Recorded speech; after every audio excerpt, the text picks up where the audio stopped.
get to this right now. None other than Matt Canavan is, of course, National Senator representing the beautiful state of Queensland, and the wonderful Nicholas Rees joining us from the city of Melbourne, of which he is the Deputy Mayor. So, lads, tomorrow, let's see what happens here, but there's a lot of people that are planning to come to Canberra. I hope that they do turn up. I hope it's not just, bark without bite here, and by bite I mean metaphorically turning up. Don't go running off, say, insurrection talk on Sky News the night before something does or doesn't outcome, and settle all that crap down, right? Yeah, well, I know how this game works. I'm fighting tomorrow's battle tonight, right? But, Matt, they are going to turn up, and they are going to turn up because the reality of where renewable energy needs to be built is in the places where they live and work. And even if their property is not directly affected, their neighbour's property may be the one that sells out, and that, of course, what ends up impacting on them. What do you reckon tomorrow's turnout is? Are we expecting a couple of dozen passionate people, or is this going to be something that will force the wider media to actually pay attention? Look, I don't know, Paul. You never know with these things. There's a lot of anger out there in the bush, but obviously all of these people that are angry tend to have jobs and farms to look after, so it's a big effort to get to Canberra. Weather's not so great here either, but if you're in the local area, get along. We need those people to have their voice said. And look, whatever happens tomorrow, I know and predict that the left-wing media will paint all these guys as far right-wing nut jobs, but you don't need a rally to show what is exactly happening out there in the bush. There was actually a government-issued report on Friday, lobbed on Friday afternoon, dropped on Friday afternoon by the Climate Change Minister. It was his review into the community engagement that renewable energy companies do with landowners. They surveyed 250 landowners and people in the community who live near wind or solar projects, and 90% of them are unhappy with how these projects are being developed right now. They don't believe they're getting answers. They don't appreciate the engagement they're getting with these project developers. 90%, 9 in 10.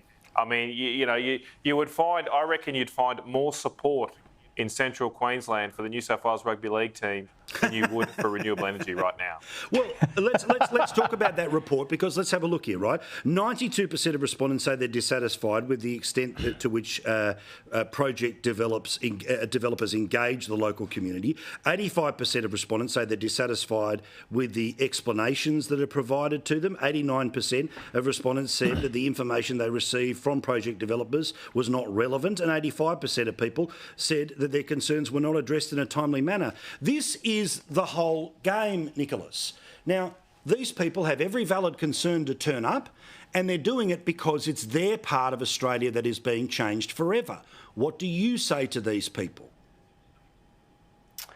Well, look, I understand that nobody likes inappropriate development, but development needs to happen so our country can move forward. And I hear people making allegations about reckless renewables, and I equally don't think anyone could support that. But the sensible, timely rollout of renewables is something that should happen, and it's good for Australia if it does happen. I mean, Matt's told us about all the farmers who are unhappy about the rollout of renewable energy, but there are plenty of farmers out there who are very happy about it and making very good money. I mean, there are farmers that can make $40,000 per turbine per year. And they can still, graze on their properties. They can still farm their properties, and it becomes a very, very valuable source of additional income. While at the same time providing clean and renewable energy for the rest of Australia. So doing their bit for the country as well. So I think there's a lot to like about the rollout of renewables, but it's got to be done in the right way. It's your patriotic duty, Matt, to sell out, and it's your patriotic duty to shut up whether you don't sell out. It's not. Well, Nick's not selling out at all, Paul. Look, we've got a big...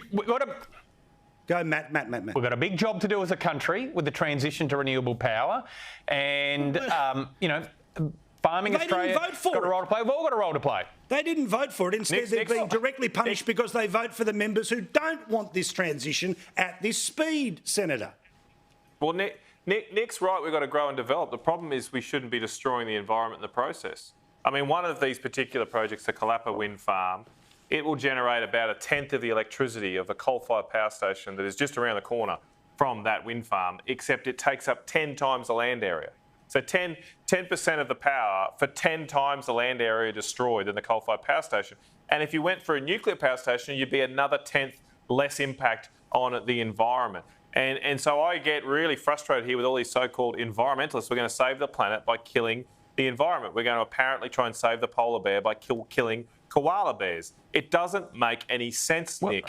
And the only way you can make this add up is that a lot of people, a lot of banks, a lot of foreign investors are making a lot of money on the back of this. And that's why they want this to proceed. Because if you really cared about carbon emissions, if you really cared about the environment, you'd be building nuclear power stations. They have a lower environmental footprint and they have no carbon emissions as well. But the fact there's no money to be made from banks and foreign investors in those facilities. That's why they want to go down the renewable path. But Nicholas, don't you admit that, okay, yes, there's a big job to be done, and what is it, 22,000 solar panels a day, but at some point in time, you're actually going to run out of volunteers?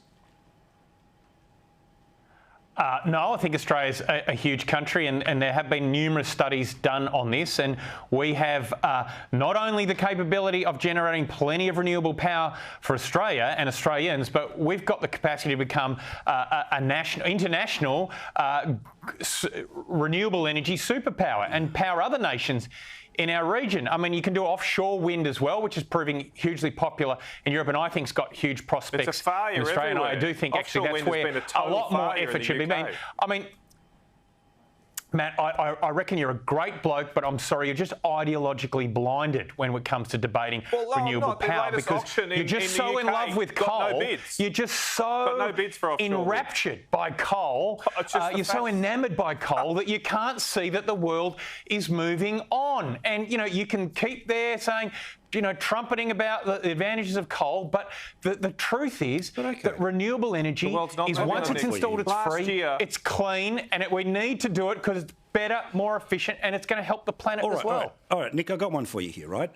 So in the city of Melbourne, you've had plenty of time to be aware of development, right?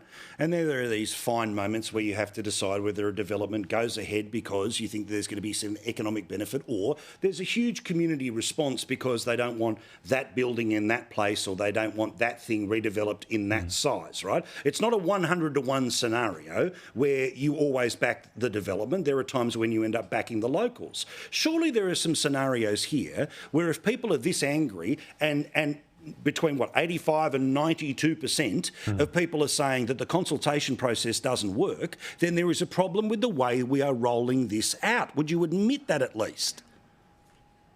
So I absolutely admit that there are planning mistakes that have been made around new renewable energy facilities. Of course, not every wind turbine might be in a location where it needs to be. Not every solar panel is necessarily being put in the right place. The other week we discussed a town where they proposed to put a huge solar farm right by the entrance of the town. So, of course, just like you can have inappropriate development, you can have renewable energy projects that are inappropriate, but I would put it to you that the vast majority are appropriate and doing good for our nation. So, we need to keep perspective and balance on these things, and the move towards renewable power is a very good thing for Australia.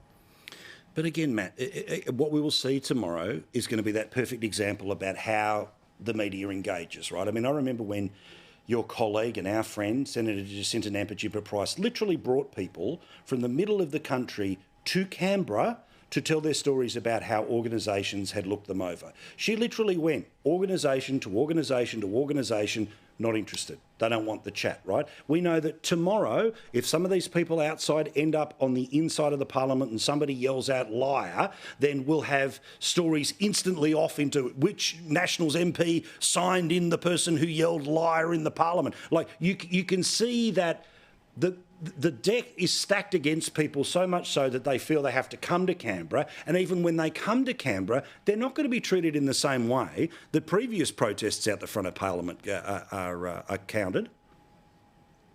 And that's a symptom of the fact that our politics is broken, our democracy is broken, Paul, because this place, Canberra, is a place that lectures people, doesn't listen to people anymore.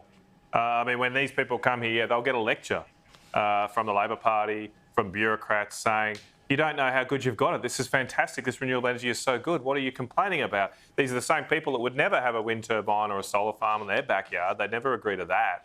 But they want to impose on others and they don't want to listen to people.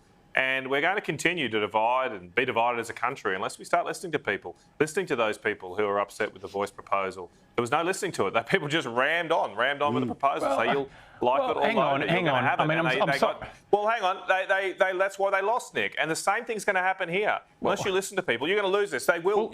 You're absolutely wrong that you won't run out of volunteers. It's already happening. A solar farm at Moree got knocked back. The solar farms and wind turbines all around the world being knocked back because of community opposition. All politics is local. Correct. And if Canberra doesn't start to listen to people, I'm sorry, Matt. I mean, I think this backlash is only going to grow and ironically, grow. the Greens should be at the front tomorrow. Energy transition that you're talking about will be a complete pipe dream. Nick, super fast, mate. Well, I just think the language you're using there, actually, Matt, is divisive. Like, let's wait and see, shall we? Let's give Aussie democracy the benefit of the doubt, and I do hope that those people who come tomorrow are listened to. I didn't call them. You sitting there talking up, you know, these people aren't going to be listened to. These people aren't cared for. These people are going to be talked down to. Like, hey, let's just wait and see. Remember when the Prime Minister had to go out and meet the protesters out the front? Will Bowen be giving them a meeting tomorrow? We both know what the answer's going to be to that. Yeah, and the same people that were bleeding about that, they'll have nothing to say about this.